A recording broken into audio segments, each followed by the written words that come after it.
সমাজ শিবিরই হচ্ছে সবচেয়ে বড় সমস্যা। তাদেরকে নিষিদ্ধ করলে এই আন্দোলন থেমে যাবে। সেই লড়ে না লোকগুলো ছিলাম আমরা, মাননীয় স্পিকার, যার কারণে আমাদেরকে তারা ভয় পায়। আজকে সংবিধানের লাইন ধরে ধরে যদি আমাদেরকে এই কথা জানতে হতো, তাহলে আমাদের নেতৃবৃন্দকে ফাঁসির মঞ্চে যেতে হতো না। আমার মতো ছোট মানুষের কাছে সে সময় প্রস্তাব এসেছিল, আপনারা কি চান? মন্ত্রিত্ব চান, দেশ পরিচালনা চান, সবকিছু দেওয়া হবে, শুধু শেখ হাসিনার নীতিতে আপনারা আসেন। সেই নীতি তো ছিল ৭২-এর সংবিধান। সেই নীতি নিয়ে আজকে কেন এখানে এত কথা বলা হচ্ছে? আমরা যদি সেই ৭২-এর সংবিধানকে ভালোবাসি, তাহলে এখানকার নেতৃবৃন্দ এবং মরহুমা বেগম খালেদা জিয়া নিজে বলেছিল, আমরা সুযোগ পেলে এই সংবিধানকে আমরা ছুঁড়ে ফেলে দেব।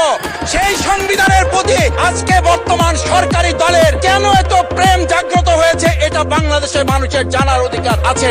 মাননীয় স্পিকার, এই মানুষ প্রতারিত হয়েছে, বেইমানি করা হয়েছে। পরিষ্কার বক্তব্য, গণভোটের প্রতি সমর্থন না জানিয়ে জুলাই সনদকে যদি আজকে ইগনোর করা হয়, তাহলে আমাদেরকে কিন্তু আবার সেই গুম খুনের আয়নাঘরের দিকে আমাদেরকে ধাবিত করা হবে। গণভোটের বিরোধিতা করা মানে হচ্ছে ৭০%